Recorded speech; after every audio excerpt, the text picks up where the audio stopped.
하겠습니다. 늘 말씀드리지만 하나님이 누구신지 분명하게 알게 되면 그분을 위해서 우리가 사랑하게 되고 또 그분을 사랑하게 되면 당연히 우리의 삶 속에 반드시 행동으로 따라 나오는 모든 믿음과 삶의 따름들이 따라 나오게 돼 있죠. 많은 사람들은 머리로는 하나님을 알고 있고 예수 그리스도를 믿는다 하지만 실제로 삶 속에서 하나님을 믿지 않고 살아갈 때가 참 많이 있습니다.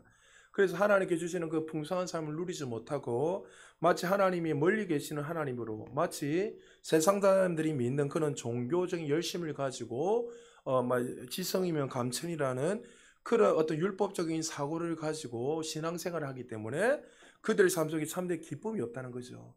여러분에게 늘 말씀드리지만 하나님을 지식적으로 알지 않기를 주님 축복합니다. 하나님을 아무리 지식적으로 많이 알아도 우리의 삶 속에 그 말씀이 레마로 내 삶에 체험되고 경험되지 않으면 그 사람은 종교 생활하는 것밖에 없어요.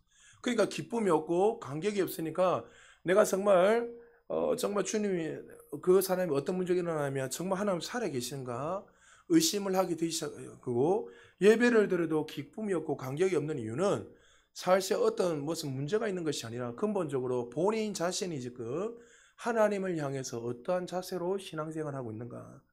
제가 이런저런 사람 많이 만나면서 늘 느끼는 게 뭐냐면 많은 사람들 중에 참 자신이 하나님을 너무나 많이 알고 있고 또 그리고 하나님 항상 나에게 말씀하시기 때문에 어떤 영적 교만을 가지고 누군가의 말을 듣지 않으려는 사람들이 참 많이 있어요. 여러분이 늘 말씀드리지만 하나님은 여러분의 수준에서 항상 말씀하세요. 항상 기억하셔야 돼요. 우리가 죽을 때까지 항상 뭘 하냐면 배우는 자세로 겸손한 마음으로 하나님 앞에 서야 돼요. 그런데 어떤 것을 한두 개를 응답을 받고 어떤 것들을 듣다 보면 내가 모든 것을 알게 된다 생각을 하고 누군가의 말을 듣지 않고 특별히 하나님의 진리 말씀을 듣지 않고 내 방법대로 내 생각대로 살 때가 많이 있습니다. 그럴 때마다 가장 먼저 어떤 문제가 일어나냐면 그 인생 속에 하나님이 개입할 수 없기에 왜? 본인이 주인이 되어서 살아가기 때문에 하나님 항상 함께 하기를 원하시는데 목자가 되셔서 우리를 실만한 물가로 날마다 인도하기를 원하시는 좋으신 하나님인데 본인이 목자가 되고 주인이 되기 때문에 하나님의 역사들이 제한되고 그의 삶 속에 참된 기쁨이 없다는 거죠.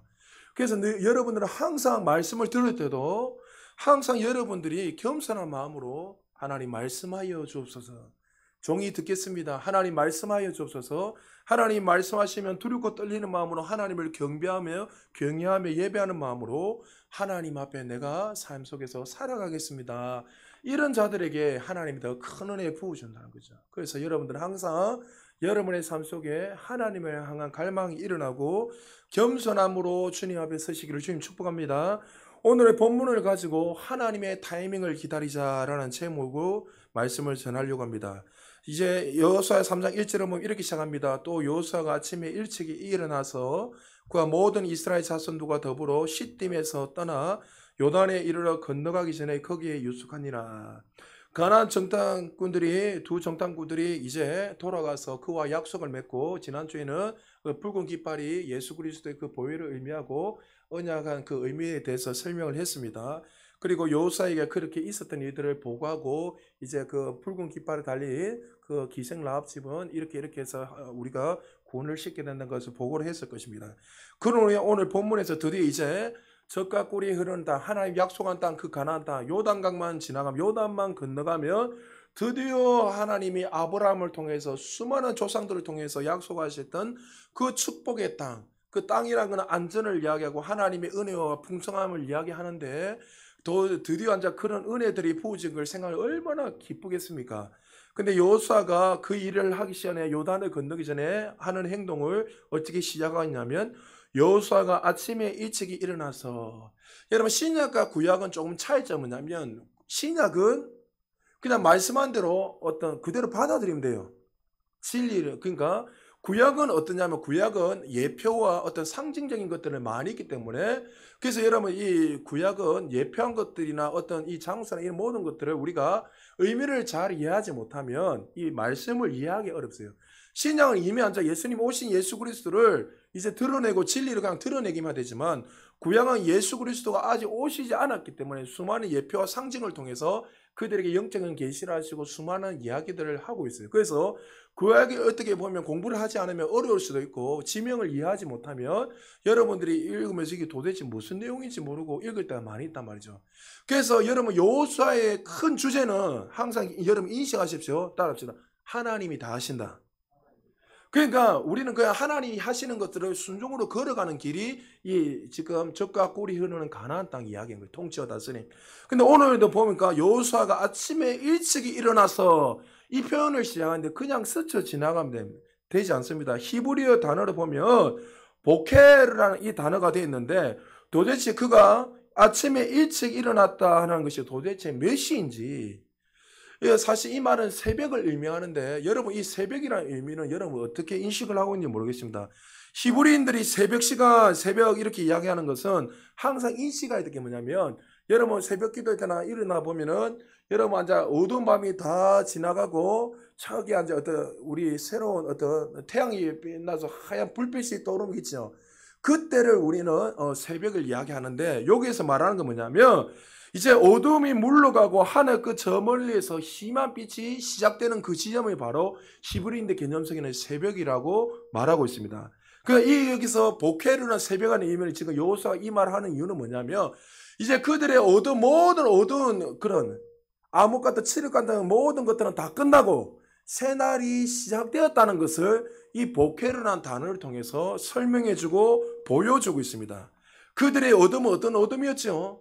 그들이 출애굽해서 수많은 일어났던 것들, 노예 생활을 했던 그 수많은 일들, 그 수많은 또 광야 40년 동안의 칠흑생활 하나님 말씀에 한 번도 순종하지 않고 그 빙글빙글 도고 엉뚱한 짓을 했던 그 수많은 칠흑 같은 밤을 다 지나고 이제는 새날, 새 시대를 너에게 열어주겠다 하는 그것을 바로 새벽, 다시 말해서 보케르라는 히브리 단어를 설명하고 있습니다. 자, 그래서 다시 한번 3장 1절 2절에 보면 또 여호수아가 아침에 일어나서 그와 모든 이스라엘 자손들과 더불어 이제 어디로 출발하고 있습니까? 시딤에서 떠나 요단에 이르러 건너가기 전에 거기서 유숙하니라 되어 있습니다. 자, 이스라엘 백성들이 요단을 건너기 전에 어디에서 유숙합니까? 시딤이라는 곳에서 3일 동안 유숙합니다. 아까 구약 성경 이야기했지만 여러분 이 장소 지명은 그냥 지나가면 안 된댔습니다. 오늘 본문에서 타이밍을 기다리라 이런 의미를 여러분에 말씀드리고 있는데 그들이 이제 젖과 꿀이 흐르는 가나안 땅을 바로 보면 그냥 지나가면 되는데 왜 갑자기 하나님께서 시딤에서 3일 동안 머물게 하십니까? 사실 이스라엘 백성들에게 이 시딤은 좋은 의미가 아니라 항상 시딤 이렇게 하면 이스라엘 역사 가운데 암흑과 같은 그런 장소입니다. 자, 민수기 25장 1절에서 9절까지 우리 한 절씩 교독합니다. 제가 25장 1절 먼저 있습니다. 이스라엘이 시딤에 머물러 있더니 그 백성이 모압 여자들과 음행하기를 시작하니라. 그 여자들이 자기 신들에게 제사할 때 이스라엘 백성을 처함해 백성이 먹고 그들의 신들에게 절함으로 이스라엘이 바알에게 가담한지라 여호와께서 이스라엘에게 진노하시니라. 여호와께서 모세에게 이르시되 백성의 수령들을 잡아 태양을 향하여 여호와 앞에 목매어 달라. 그리하면 여호와의 진노가 이스라엘에게서 떠나리라. 모세가 이스라엘 재판관들에게 이르되 너희는 각각 바알에게 가담한 사람들을 죽이라 하니라. 이스라엘 자손의 온 회중이 회막문에서 올 때 이스라엘 자손 한 사람이 모세와 온 회중의 눈앞에 미디안의 한 여인을 데리고 그의 형제에게로 온지라. 제사장 아론의 손자 엘르아살의 아들 비느하스가 보고 회중 가운데에서 일어나 손에 창을 들고 그 이스라엘 남자를 따라 그의 막사에 들어가 이스라엘 남자와 그 여인의 배를 꿰뚫어서 두 사람을 죽이니 연병이 그 이스라엘 자손에게 그쳤더라. 같이 있습니다. 그 연병으로 죽은 자가 24,000명이었더라.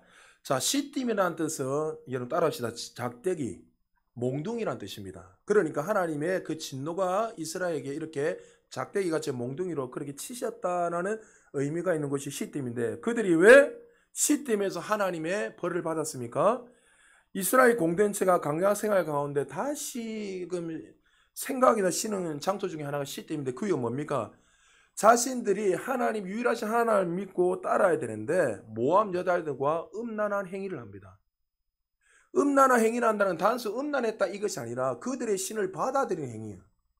그러니까 여러분들 이 구약에서 어떤 여자와 음행한다, 이것은 단순히 우리가 정욕에 이끌려서 하는 음행한다, 이 단순한 육체적인 음행이 아니라 하나님을 싫어버리고 그들의 우상을 따른다는 의미가 있습니다. 그러니까 그들이 유일한 하나님을 믿지 않고 이방 여인과 음행을 하고 이방 우상을 섬기는 겁니다. 이방 신에게 제사를 드리기 시작합니다. 그래서 하나님께서 진노하셔서 여러분이 잘 아는 레이 중심 비누하시고 나서 그 바로 즉시 음행한 남자와 여자를 찔러서 죽여버리고 하나님이 진노하셔서 그 일로 인해서 연병을 보내서 24,000명이 그날 즉시 죽게 되는 놀라운 일들이 일어납니다.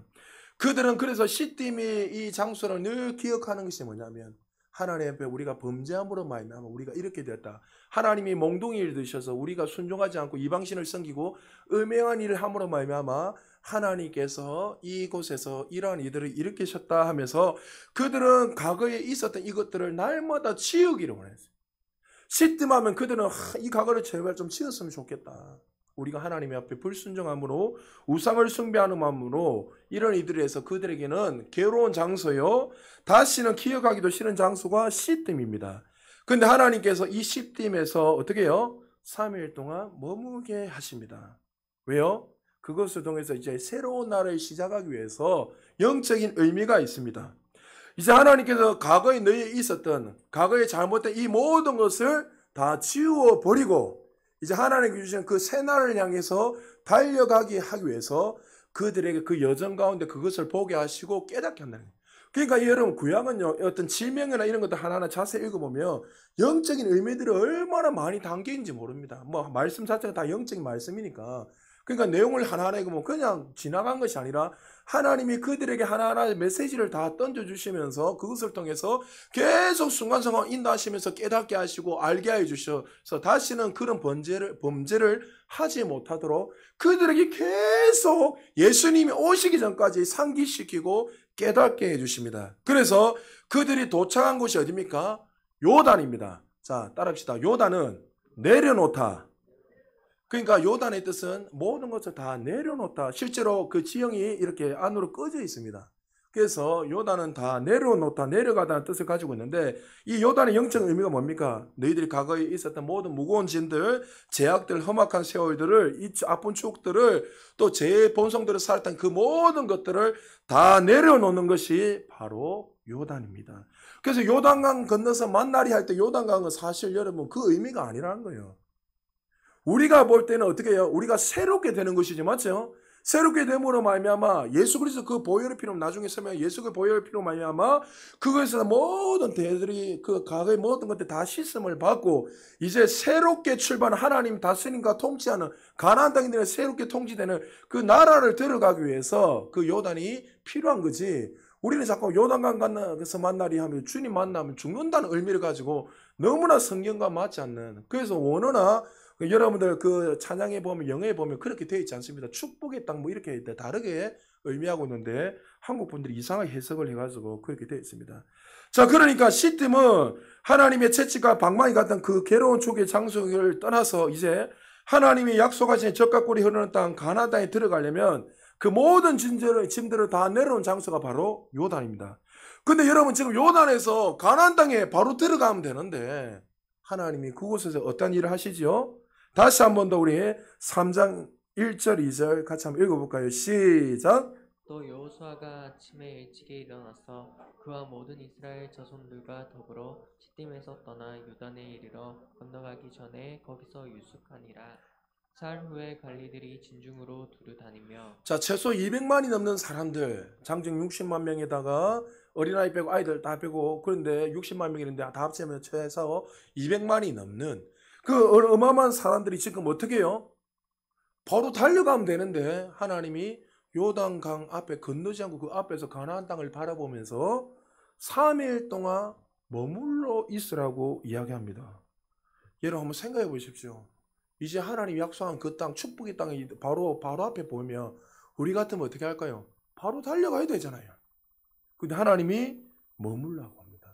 여러분 신앙생활을 하면서 제일 힘든 것이 무엇입니까? 여러 가지 많은 것들이 있지만 그 중에 하나가 하나님의 타이밍, 하나님의 뜻을 기다리는 것이 제일 힘듭니다. 여러분에게 누누이 이야기했지만 우리 교회가 시작할 때도 저도 막 으쌰으쌰해서 빨리 뭔가를 하고 싶어서 이렇게 막 내 나름대로 준비를 하고 세팅을 해놨는데 하나님이 아무것도 하지 마라 할 때 미치겠는 거예요, 진짜. 실제로 우리 교회 성도들 중에 한 분은 뛰쳐나가려는 분도 있었어요. 근데 제가 계속 그분을 위해서 기도했어요. 하나님이 기도를 해라, 기도를 해라.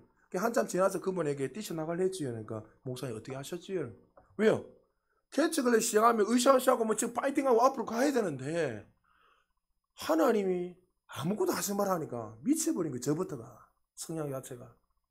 그러니까 우리가 어떤 일을 할 때 하나님의 그 타이밍, 다시 말해서 하나님의 뜻을 알고 우리가 기다리는 거 너무나 힘들고 어렵습니다. 왜냐하면 사람들은 눈에 보이는 것, 자기 익숙한 것들을 먼저 빨리 취하는 것이 인간의 어떻게 보면 본성이요, 어떤 우리의 연약함인데 하나님의 그 뜻을 무시하고 어떨 때는 왜 우리가 먼저 가는 이유가 뭐냐면 그 염려 때문에, 불안감 때문에, 만약에 내가 저렇게 가지 않으면 어떤 일이 생기려는 이 두려움들, 이 염려가 있기 때문에 어떻게 보면 하나님 뜻을 기다리지 못하고 내가 먼저 그곳에 달려갈 때가 너무나 많이 있다는 거죠. 그러나 우리는 하나님의 뜻을 기다리지 못하고 내 방법, 내 생각으로 했을 때 누구보다도 우리가 무너지는 것을 너무나 역사적으로 뿐만 아니라 우리의 삶을 통해서 잘 알 수 있습니다. 그러나 왜 우리가 이 하나님의 뜻을 기다리지 못하냐면 가장 큰 이유가 사실 하나님 믿지 않기 때문이었어요. 그 뜻을. 이스라엘 백성도 하나님 지금 3일 동안 기다리라는 그 훈련을 합니다. 사실 성경에 보면 대표적인 인물, 수많은 인물들이 있는데 그 중에 이 하나님의 뜻을 기다리지 못했던 대표적인 인물이 누굽니까? 아브라함입니다. 75세 때 두 번째 하나님 부르시고 하늘의 별과 바다의 모래 보여주면서 너희 후손이 이렇게 되리라 하나님 분명히 약속하셨고 반드시 이맘때에 너에게 자녀를 주겠다 약속했지만 10년이 지나도 아무 일들이 일어나지 않는 거예요. 85세가 되었습니다. 눈에 보이기에 두려움이 오기 시작했어요. 나는 이제 끝났는데 아내가 여보 내가 폐경이야. 이제 아이를 낳을 수 없어. 이제 우리 아이를 낳을 수 없어. 하나님 약속이 잘못된 것 같아. 이렇게 이야기하기 시작합니다. 그래도 아브라함은 기다렸어야 돼요, 사실. 그렇지만 아브라함은 어떻게 했습니까? 하나님의 약속을 믿지 않고 기다리지 않고 그는 어떻게 했습니까? 불순종함으로 말미암아 이스마엘을 낳게 됩니다. 사실 여러분들 잘 들어야 될 게 뭐냐면 믿음의 조상 아브라함이라 이 뜻은 아브라함이 믿음이 좋아서 믿음의 조상이라 이렇게 이야기하는 게 아니에요. 믿음에 대해서 가장 예의를 드리기 쉬운 사람이 누굽니까? 아브라함입니다. 왜요? 아브라함이 믿음이 좋아진 이유가 뭐예요? 그가 하나님 앞에 말씀을 잘 믿었기 때문에 믿음의 조상이 되었습니까? 아니죠. 하나님이 그를 의롭게 여기시고 그를 아브라함 만드셨어요. 믿음의 조상을 은혜로 말미암아 그를 믿음의 조상으로 만들었어요. 그것을 가장 대표적으로 설명하기 쉬운 사람이 누굽니까? 아브라함이에요. 아브라함은 정말 믿음도 없었고 하나님 약속을 잊어버리고 그 자신의 방법으로 불순종으로 할모로 말미암아 하갈을 통해서 이스마엘을 낳게 됩니다. 그리고 하나님이 13년 동안 그 인생 속에 개입하지 않기 시작합니다. 그의 인생이 얼마나 암흑기였습니까? 하나님과 관계가 끊어지는 순간, 하나님과 예배가 끊어지는 순간 그때부터 우리의 삶이 두려움이 오기 시작하는 거예요. 그러니까 성경을 다 읽어보면 하나님과의 관계가 끊어질 때 그 인생은 가장 비참해지는 거예요. 마치 아브라함에게는 13년이라는 세월이 암흑과 같은 밤이었고 정말 그의 속에서 기억하기도 싫은 밤이었을 겁니다. 그리고 13세, 99세, 13년이 지나서 그에게 이야기합니다. 아브라함, 나는 전지전능한 하나님이야. 하나님 그에게 뭐라 하시면서 왜 나의 전지전능한 모든 것을 할 수 있는 그 능력이 있는 나를 믿지 못하느냐 하면서 하나님이 그를 책망하십니다. 그리고 그를 죽이십니다. 어떻게 죽이시죠? 할례를 통해서 실제로 죽이십니다. 그리고 나서 여러분 그에게 이삭을 100세대 낳게 하는데 여러분 잘 들으십시오. 이스마엘과 이삭의 그 내용을 잘 아셔야 됩니다. 이스마엘은 자신의 열심으로 자신의 노력으로 자신의 방법으로 낳았던 아들이 이스마엘이고 이삭은 하나님의 약속으로 하나님의 말씀으로 언약으로 낳았던 아들이 누굽니까? 이삭입니다. 그래서 갈라디아서나 로마서에 읽어보면 이삭에 대해서 하나님의 약속의 자녀라 되어 있습니다.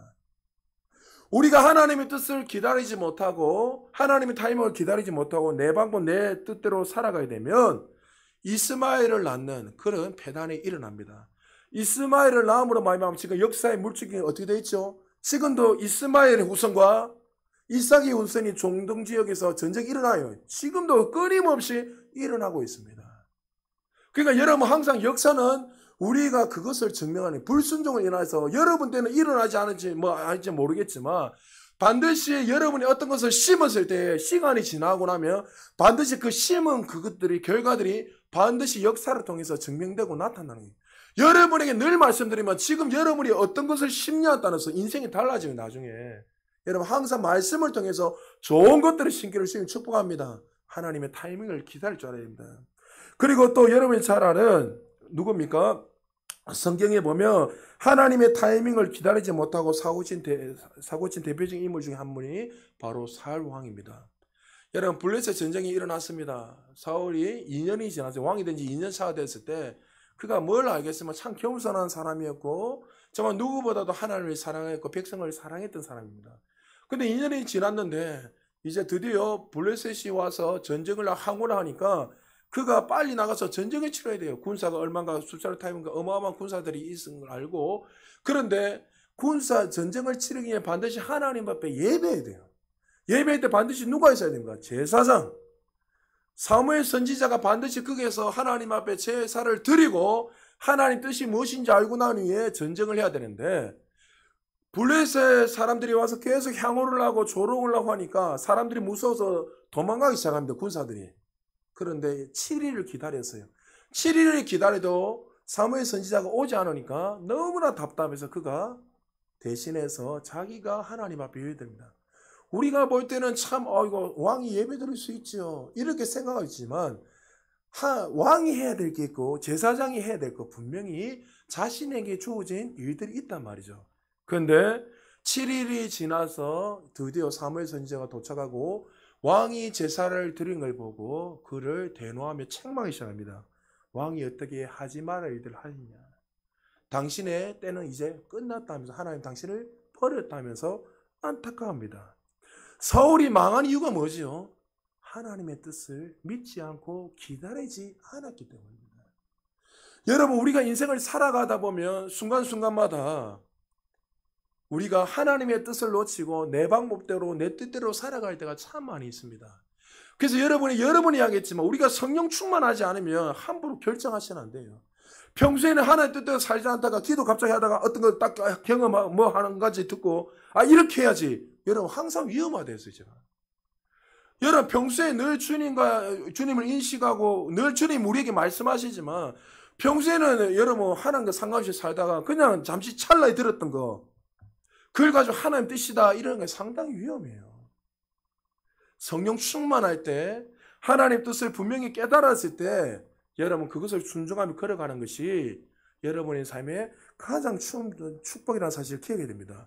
또 여러분 또 한 사람이 대표적인 누구입니까? 아브라함과 롯이 있는데 아브라함은 모든 인생을 경영할 때 그가 어떻게 해요? 그들이 어떤 조직적으로 어떤 여러 가지 많은 일들을 통해서 너무나 부자가 돼서 한 공간에 살 수 없기에 서로 길을 나서서 네가 동하면 나는 서하고 네가 남하면 나는 북하겠다면서 서로 이렇게 나누기를 시작했습니다. 그런데 그 경영하는 모습, 인생을 선택하는 모습을 보면 아브라함은 하나님의 눈을 들어서 동서남북을 보냈을 때 하나님의 그 타이밍과 하나님 그 뜻 가운데 그 모든 것을 경영하고 순정하며 걸어갔습니다. 그러나 여러분 잘 아는 롯은 자신의 인생을 항상 경영을 할 때 하나님 뜻과 상관없이 자신의 속인에 오른 대로 모든 것을 선택하고 한 것이 무엇입니까? 소돔과 고모라 땅을 선택함으로 말미암아 그의 인생이 나중에 비참한 말로를 받게 되는 것을 우리는 말씀을 통해서 너무나 잘 알고 있습니다. 그래서 우리는 어떠한 상황 속에서 우리의 눈에 보일 때에 마치 바로 앞에 가나안 땅이 직전에 보인다 할지라도 축복이 우리 눈앞에 보인다 할지라도 우리는 하나님의 뜻을 기다릴 수 있는 그런 인내가 필요하다는 거죠. 하나님 지금 이스라엘 백성들이 가나안 땅에 들어가기 전에 사실 그것들을 한 번 더 점검하고 하기를 원하시는 거예요. 그래서 원어를 보니까 어떤 영적인 의미로 그들에게 머물게 하셨다는 것을 말씀을 통해서 우리가 잘 알 수 있습니다. 자, 우리 3장 3절에 드디어 3일 동안 기다리면서 그들에게 그 알게 하시고 이제 본격적으로 들어가게 하십니다. 3장 3절 우리 같이 한번 읽어보겠습니다. 시작. 백성에게 명령하여 이르시되 너희는 레위 사람 제사장들이 너희 하나님 여호와의 언약궤 매는 것을 보거든 너희가 있는 곳을 떠나 그 뒤를 따르라. 자, 3일 뒤에 구체적인 메시지가 뭡니까? 이제 제사장들이 언약궤를 메고 떠날 때 너희는 그 뒤를 따르라 이야기합니다. 여러분, 이스라엘 백성들에게 이 언약궤는 너무나 중요합니다. 왜 언약궤가 중요하냐면 이제 여러분 이 가나안 땅에 들어가서 전쟁을 치를 때마다 항상 가장 앞선 게 뭡니까? 언약궤입니다. 언약궤. 그래서 여러분 오늘 언약궤를 설명할 때 이것을 항상 기억하시고 말씀을 읽을 때 여러분 이해하셔야 됩니다. 언약궤는 사실 여러분 구약에 여러분 잘 아는 시은자 지성소 안에 이 언약궤 법궤가 있는데 이 언약궤는 하나님의 임재를 상징하고 이스라엘 백성들에게는 하나님의 기적을 상징합니다. 왜 그렇습니까?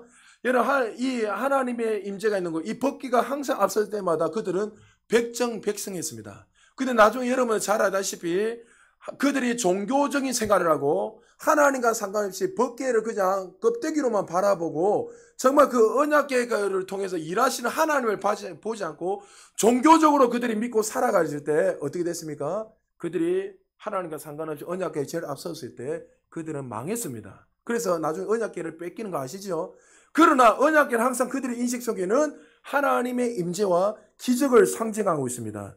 자, 그렇다면 이 언약궤 안에 세 가지가 무엇이 있길래 하나님께 그것을 설명하는지, 자, 히브리서 9장 4절에 보면 이렇게 말씀하고 있습니다. 같이 한번 읽어볼까요? 시작. 금향로와 사면을 금으로 싼 언약궤가 있고 그 안에 만나를 담은 금 항아리와 아론의 쌍난 지팡이와 언약의 돌판들이 있고. 예, 이 법궤 안에 아론의 쌍난 지팡이, 만나를 담은 항아리, 십계명이 적힌 두 돌판이 담겨 있습니다. 자, 이것이 왜 중요한지 먼저 아론의 쌍난 지팡이가 그 안에 왜 들어있는가? 우리가 그 당시에 의미를 이해해야 됩니다. 하나님 임재를 상징하는 법궤에 왜 저 귀한 걸 넣지? 아론의 쌍난 지팡이를 넣었는가? 자, 민수기 17장 10절에 이렇게 말씀하고 있습니다. 같이 읽을까요? 시작. 여호와께서 또 모세에게 이르시되 아론의 지팡이는 증거궤 앞으로 도로 가져다가 거기 간직하여 반역한 자에 대한 표징이 되게 하여 그들로 내게 원을 그치고 죽지 않게 할지니라. 자, 금방 읽었던 말씀 또 신명기 말씀을 보면은 하나님의 말씀 모세에게 명령하시기를 이 아론의 쌍난 지팡이를 언약궤에 넣어라. 그리고 반역자에 대한 표징, 상징이라면서 이것을 항상 기억해라고 그들에게 말씀하고 있습니다. 아론의 쌍난 지팡이가 왜 그게 싹이 나게 했죠? 사실 고라 자손의 그 반역 때문에 일어났던 일입니다.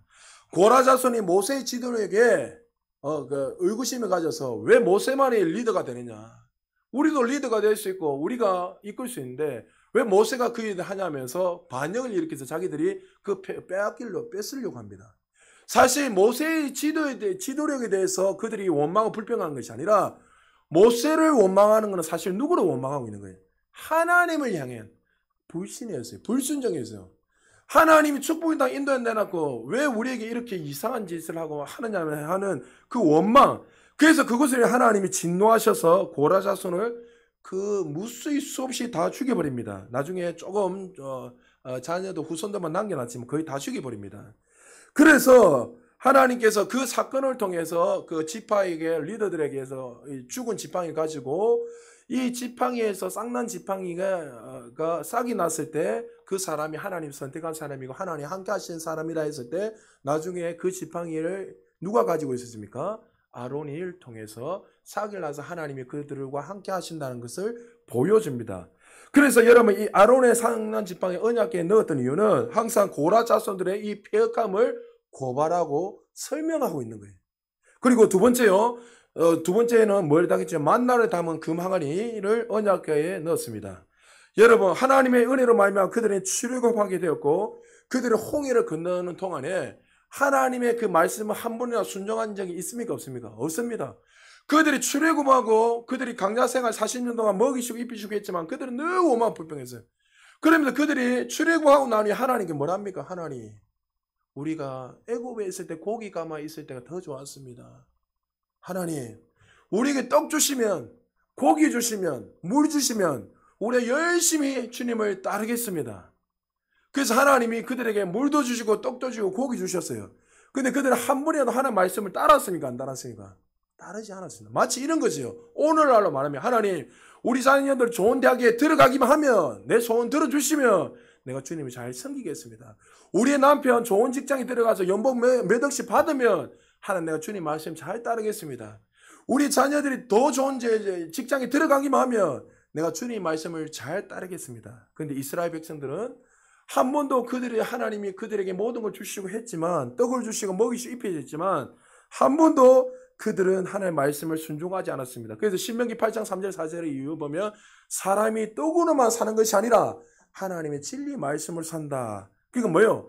인간들에게 하나님 끊임없이 그 소원을 들어줘도 그들은 그걸 가지고 만족함을 누릴 수 없다는 것을 이것을 통해서 뭐예요? 그들의 폐광과 그들의 제약을 보여주고 있는 것이 바로 그 항아리에 들어가 있는 만나예요, 만나. 그리고 세 번째 뭡니까? 십계명입니다. 자, 근데 이 십계명은 첫 번째 받은 십계명입니까? 아니면 두 번째 받은 십계명입니까? 두 번째 받은 십계명입니다. 자, 그러면 첫 번째 십계명은 어떻게 됐습니까? 모세가 하나님의 율법을 받기 위해서 산으로 올라갑니다.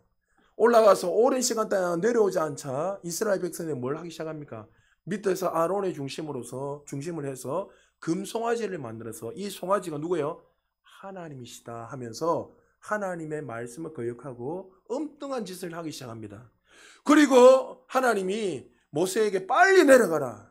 네 백성들이 폐역한 짓을 하고 있다면서 내려가라 했을 때 보니까 춤을 추고 송아지 하면서 춤을 추고 신나게 뛰는 걸 봅니다. 모세가 열을 받아서 하나님 앞에 받은 이 두 돌판을 집어 던져버려서 깨어버립니다. 그리고 나서 나중에 하나님께서 다시 두 돌판을 새기셔서 그에게 주셨습니다. 자, 이 두 번째 돌판에도 무슨 의미입니까? 그것을 통해서 이스라엘의 폐역한 모습을 지적하고 보여주고 있습니다. 자, 그럼 이 세 가지 물건이 상징하고 고발하는 것이 무엇입니까? 인간의 재성을 고발하고 있는 거예요. 그래서 여러분 벗게 보면 그 위에 천사들이 스랍들이 이렇게 가리고 있고 그에 매년 대속제일이 되면 항상 대제사장에 가서 뭘 합니까? 어린 양의 피를 그 시은자랍니다. 그 시은자는 은혜의 자리란 거예요. 그 위에다 벗 위에다 뿌립니다. 왜 뿌립니까? 너희들의 재성, 너희들은 끊임없이 짓는 이 수많은 죄들은 누구를 통해서만 구원받을 수 있다는 거예요. 하나님의 어린 양의 피로만 가림을 받을 수 있고 용서함을 받을 수 있다는 것을 그것을 통해서 설명해 줍니다. 그러니까 하나님이 지금 벗게만 바라봐라 이 말은 뭐예요? 너희들이 지금 승리할 수 있는 이유, 너희들이 이제 가나안 땅에 들어갈 수 있는 이유는 너희들의 어떠한 너희들의 탁월함, 너희들의 잘남이 아니라 하나님의 그 속량의 은혜, 하나님의 구속의 은혜로 말미암아 너희 모든 것을 다 가렸기에 너희들은 그 은혜를 바라보며 걸어가라는 것을 오늘 이 벗개에 매는 그것을 보고 바라보라는 것을 그것을 통해서 보여주고 말씀하고 있습니다.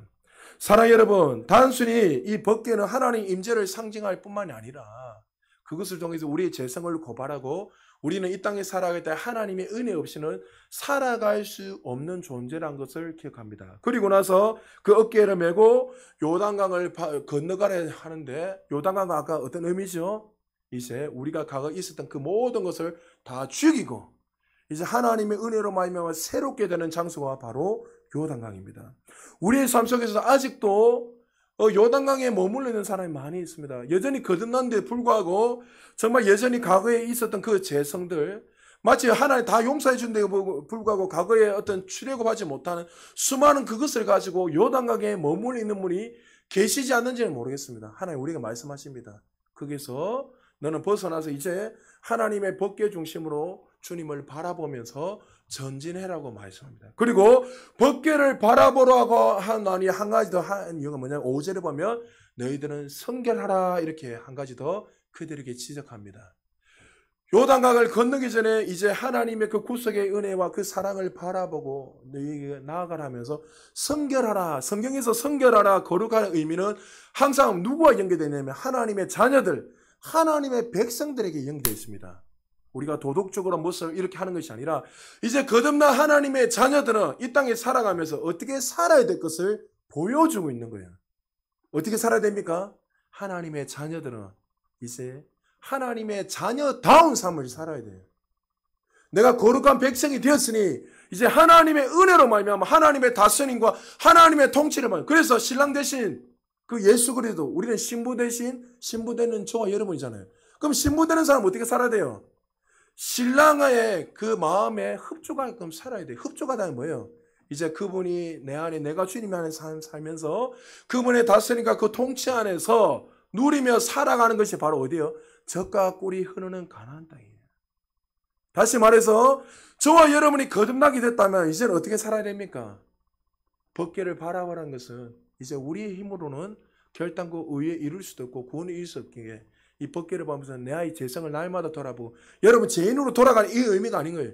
법궤를 보면 하나님의 은혜가 얼마나 컸는가.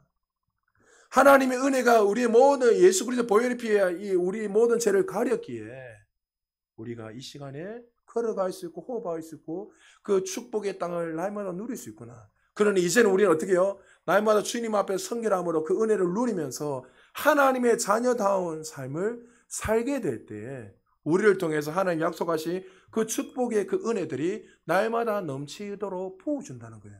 그래서 하나님은 요단강을 들어가기 전에 다시 한 번 더 이스라엘 백성들에게 이 은혜를 기억하고 과거에 있었던 그 모든 것들을 다 내려놓고 이제 주님의 다스림과 통치를 바라보면서 전진할 것을 우리에게 보여주고 말씀하고 있습니다. 말씀 정리합니다. 사랑하는 여러분, 하나님은 우리에게 한량없는 은혜들을 참 많이 부어주셨는데 우리는 그 은혜에 잊어버리고 순간순간마다 어떤 내 열심과 내 노력으로 무언가를 자꾸 하려고 합니다. 하나님 우리에게 그렇게 요구하지 않으십니다. 내가 너희들의 모든 죄를 가리었으니 이제는 그 주님만을 바라보며 성결함으로 하나님의 자녀다움으로 살아가라고 말씀하고 있습니다. 성결이라는 것은 내가 죄를 짓지 않고 이것이 아니라 하나님의 통치와 다스림과 그 은혜로 살아가는 걸 성결한 걸, 하나님답게 살아가는 걸, 자녀답게. 그러면 우리는 그 은혜를 날마다 기억하고 오늘도 하나님 주신 그 은혜를 날마다 누리면서 주님의 은혜를 내려놓지 말고 주님과 동행하며 하나님 주시는 그 축복이 우리 삶 속에 날마다 흘러넘쳐서 저와 여러분을 통해서 하나님께서 약속하신 그 축복들을, 그 은혜들을 날마다 누리고 그리고 많은 자들에게 흘려보내는 하나님의 백성들 되시기를 주의 이름으로